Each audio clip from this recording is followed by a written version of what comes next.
Hello everyone. आज का जो ये वीडियो है उसमें हम ये समझने वाले हैं कि सैटेलाइट जो है वो इलिप्टिकल पाथ को क्यों फॉलो करता है, व्हाई पर्टिकुलरली इलिप्टिकल पाथ। ठीक है, तो सबसे पहले इसमें जो जानने की बात है कि whenever a satellite is in a circular orbit और elliptical path, these orbits are called the bounded orbits. Bounded orbits के कहने का मतलब क्या है कि throughout the motion, throughout the journey, the satellite would be having some kinetic energy. ठीक है, and it must be having some potential energy. मतलब अगर अर्थ और सैटेलाइट को सिस्टम मान के देखा जाए तो it must be having some potential energy in between them, although we are disregarding the other planetary body, क्योंकि उसके बीच में फिर उसकी वजह से भी ग्रेविटेशनल फोर्स होंगे और correspondingly इफेक्ट होगा, बट हम लोग सिर्फ आइडियलाइज केस डिस्कस कर रहे हैं। ठीक है, तो इन दैट पर्टिकुलर केस हम कह सकते हैं कि जब सैटेलाइट मोशंस में होता है तो उसके पास कुछ काइनेटिक एनर्जी और पोटेंशियल एनर्जी होती है, और थ्रू आउट द मोशन वो जो काइनेटिक एनर्जी उसके पास होती है, that kinetic energy is not enough at any point in the orbit to take the satellite to the infinity. तो वो काइनेटिक एनर्जी में इतना दम नहीं होता है कि उसको इन्फिनिटी तक ले जा पाए। इन्फिनिटी तक ले जाने का मतलब क्या है कि जैसे इस मोमेंट पे जब सैटेलाइट बाउंडेड ऑर्बिट में मूव कर रही है तो इसकी टोटल एनर्जी क्या हो जाएगी? Total energy will be the potential energy and plus the kinetic energy. You better know this.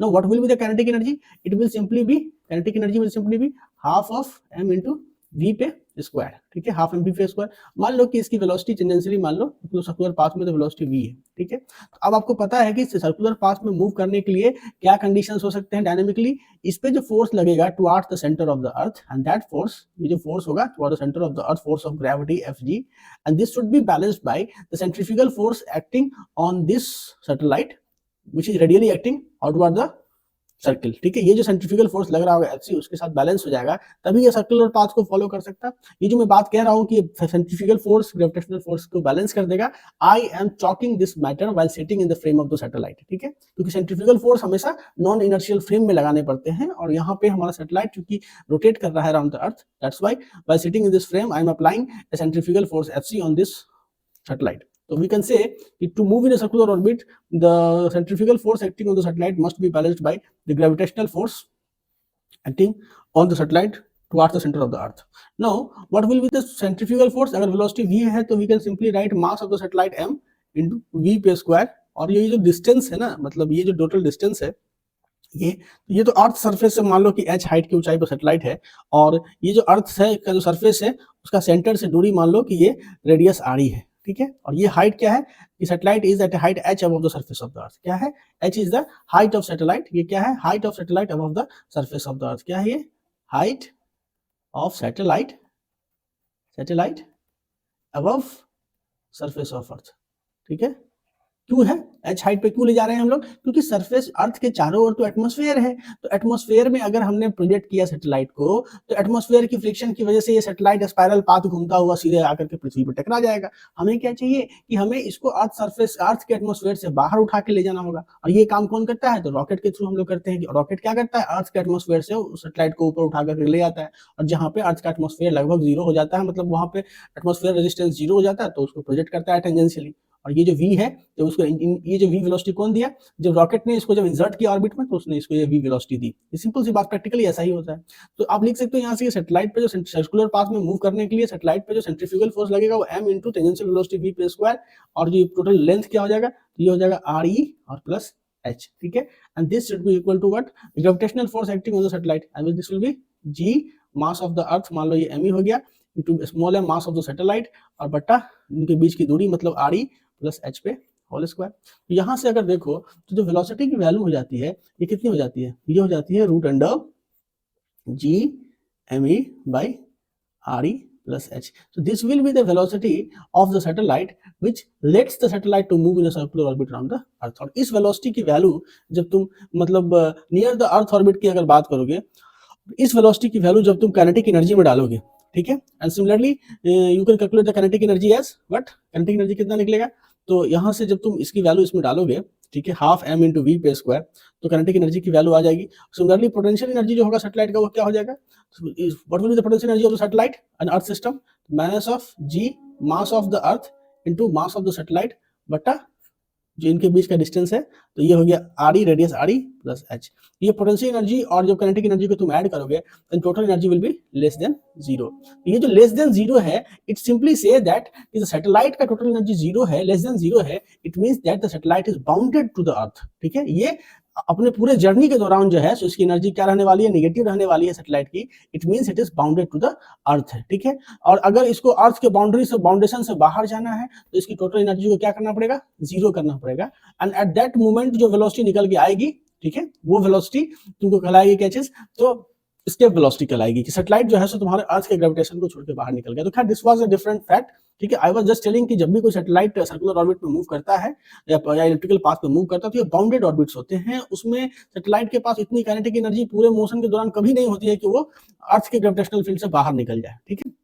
अब चलते हैं कि हाउ ए सैटेलाइट और a body can be in elliptical path, क्यों हो सकता है इलिप्टिकल पाथ। देखो एक्चुअली जब अभी जो हमने वेलोसिटी निकाला v and this was equal to what, ये जो वेलोसिटी थी v सर्कुलर पाथ में मूव करने के लिए जो मैंने कहा, और वो निकाला क्या, रूट अंडर ऑफ निकाला है यहाँ पे g into mass of the earth GME बट्टा r, ठीक है, radius of earth plus height of the satellite from the surface of the अर्थ। ये हमने इसकी वेलोसिटी निकाली, और ये हमने कहा कि ये जो वेलोसिटी होगी, ये सैटेलाइट की वेलोसिटी होगी which makes the satellite to move in a circular orbit. और ये कैसे निकाला, ये इस कंडीशन पे बेस्ड था कि जब सैटेलाइट हमारा मोशन में होगा, तो उस पे लगने वाला जो सेंट्रीफ्यूगल फोर्स होगा mv²/r, और उस पे लगने वाला जो ग्रेविटेशनल फोर्स होगा Fg, ठीक है, जो बेसिकली क्या होगा, g into mass of the earth me into mass of the satellite by, और इनके बीच जो डिस्टेंस होगा, मतलब यहाँ जो mv²/r लिख दिया, मतलब बेसिकली ये क्या है, re प्लस h है, और यहाँ पे क्या हो जाएगा, यहाँ भी re प्लस h हो जाएगा।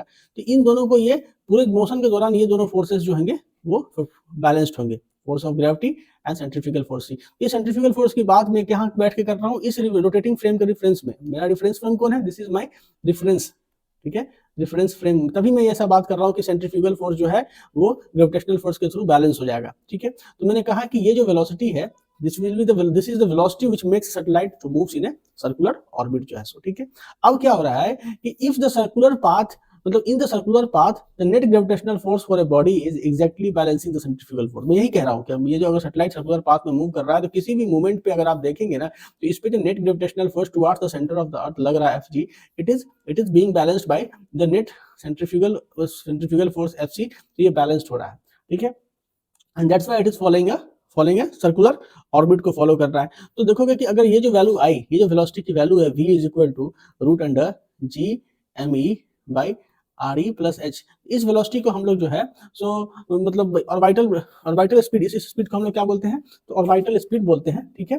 इसको फर्स्ट कॉस्मिक स्पीड भी बोला जाता है। क्या कहा जाता है इसको, it is also known as the first cosmic speed भी कहा जाता है। तो अगर नियर द अर्थ सरफेस तुम बात करो, if you talk about this कि नियर द अर्थ सरफेस इसकी वैल्यू कितनी हो जाएगी, तो सिंपली देखोगे कि नियर द अर्थ सरफेस के केस में क्या होता है कि जो हाइट की वैल्यू क्या हो जाती है, h इज अप्रोक्सीमेटली, लगभग जो है सो मतलब रेडियस ऑफ अर्थ ही सबसे ज्यादा होता है। मतलब क्या चीज है कि RE की वैल्यू बहुत बहुत ज्यादा होती है h से, and that's why we assume h approximately 0, and that's why this will be equal to what, GME by RE, ठीक है। अब देखोगे कि चीज की हमने एक रिलेशंस डिराइव कर रखा था कि पृथ्वी की सतह पे जो ग्रेविटेशनल फोर्स जो होता है वो क्या होता है, मास इनटू g, ठीक है, and this is equal to, अगर तुम न्यूटन्स लॉज ऑफ ग्रेविटेशन लगाओ, पृथ्वी की सतह पे m मास के ऑब्जेक्ट पे क्या ग्रेविटेशनल फोर्स लगेगा, तो g mass of the object into mass of the earth, और बटा जो रेडियस ऑफ अर्थ पे स्क्वायर, क्योंकि जो सरफेस पे ही हम इस सरफेस पे जब लगा रहे हैं तो हाइट का कुछ नेग्लिजिबल वैल्यू होगा, इससे m से m कट जाता है, and we can simply write कि g into me is equal to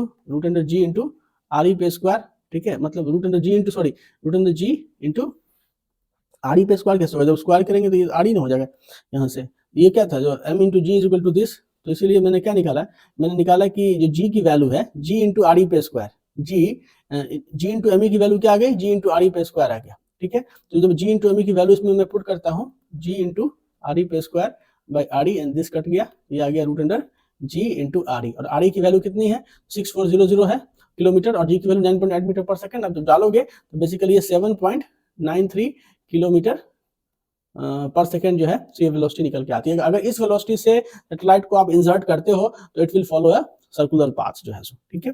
लेकिन बात आती है कि फिर इलिप्टिकल पाथ में कैसे सैटेलाइट फॉलो करता है, क्योंकि होता क्या है कि अगर suddenly the velocity of the body is decreased, अगर ये जो वेलोसिटी है v, और अगर इस v की वैल्यू जो है वो हमारा जो vp है, जो मतलब velocity that makes the satellite to move in a circular path, जिसकी वैल्यू आपने निकाली है क्या चीज, g into mass of the earth बट्टा radius of the earth plus height of the satellite from the surface of the earth. अगर इसकी value जो कि मतलब अर्थ के सरफेस से, मतलब यदि h की जो वैल्यू है height of the satellite from the surface of the अर्थ यदि अप्रोक्सीमेटली 0 है, ठीक है। तो उस केस में जो v की वैल्यू है वो कितनी आ रही है, 7.93 किलोमीटर पर सेकंड आ रही है। तो जो जिस वेलोसिटी से आपने इसको इंसर्ट किया, ये वेलोसिटी अगर इस वेलोसिटी से कम है, ठीक है, if suddenly the velocity of the body is decrease, the centrifugal force on it become less. क्योंकि अगर मान लो मैंने कहा है कि ये जो इस पे सेंट्रीफ्यूगल फोर्स लग रहा है Fc, और ये जो इस पे ग्रेविटेशनल फोर्स लग रहा है toward the centre of the earth Fg, ये दोनों आपस में क्या हो रहे हैं, तो Fc और Fg एक दूसरे को बैलेंस कर रहे हैं, ठीक है। और ये पूरे जर्नी के दौरान हो रहा है, कहीं भी अगर सैटेलाइट सर्कुलर पाथ में मूव कर रहा है, मान लो यहाँ है, इस मूवमेंट पे भी ग्रेविटेशनल फोर्स लगेगा towards the centre of the earth, और centrifugal force radially outward direction में लगेगा, यहाँ भी बैलेंस हो रहा है। लेकिन अगर मान लो कि जर्नी के दौरान किसी भी मूवमेंट पे वेलोसिटी घट जाती है, if the velocity of the body is decrease, ये जो v की वैल्यू है, ये v क्या हो गई, घट गई, ठीक है। v की वैल्यू घट गई, मतलब अगर ये वैल्यू घट गई तो क्या हो गया, सेंट्रीफ्यूगल फोर्स क्या होता है हमारा, ये तो वेलोसिटी का फंक्शन है ना, m इंटू वी स्क्वायर में हम r लिखते हैं।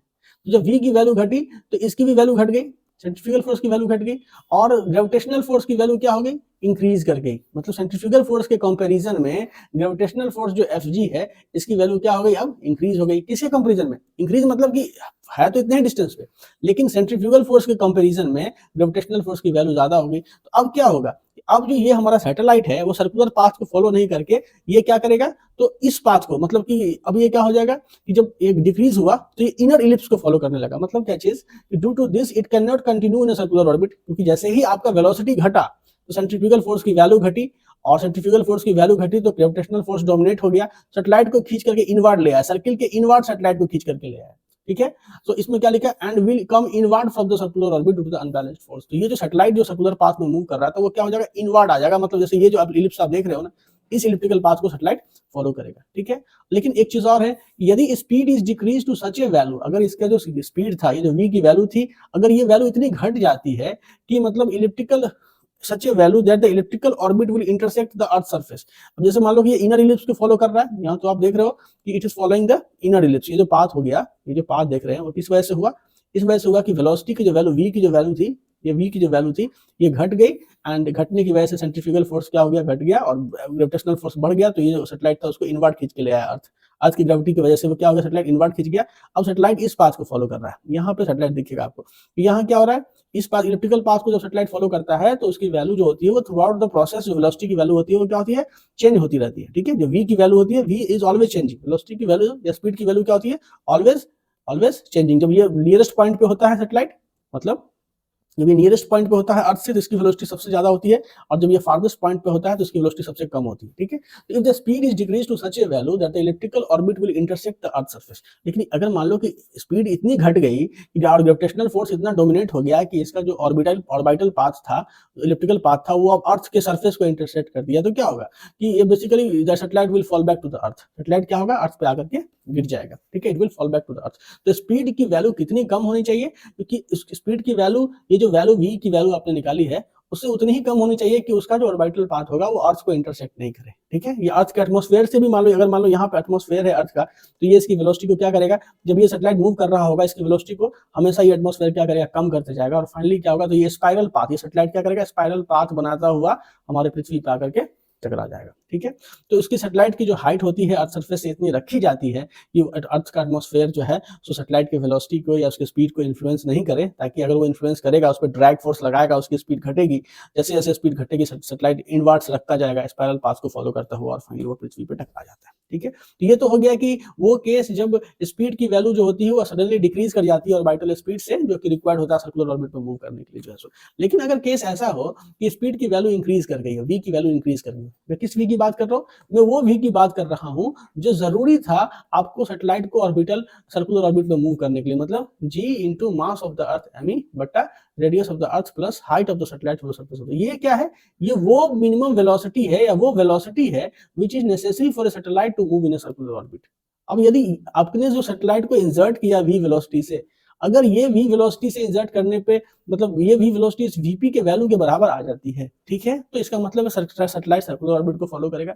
अगर ये जो v वेलोसिटी जिससे आपने सैटेलाइट को इंसर्ट किया है, इसको हम लोग क्या बोलते हैं, इंसर्शन स्पीड भी बोलते हैं सैटेलाइट का, तो ये जो अगर वेलोसिटी इस vp की वैल्यू से कम आती है तो इसका मतलब है सैटेलाइट इनर इलिप्स को फॉलो करता है। मतलब जैसे ये सर्कुल को फॉलो कर रहा था, अब ये क्या करेगा, तो ये यहाँ से ये इलिप्टिकल पाथ को ऐसे इलिप्टिकल पाथ को फॉलो करेगा जो है सो, ठीक है, इनर इलिप्स को फॉलो करेगा। लेकिन अगर ये v की वैल्यू ज्यादा हो जाती है, v की वैल्यू क्या हो जा रही है, इंक्रीज हो गई, इसकी वजह से क्या होगा, तो सेंट्रीफ्यूगल फोर्स जो होगा, सेंट्रीफ्यूगल फ्यूगल फोर्स क्या लगेगा, सेंट्रीफ्यूगल फोर्स ज्यादा लगेगा, और ग्रेविटेशनल फोर्स उस कंपैरिजन में क्या हो जाएगा, एफ जी वो कम हो जाएगा।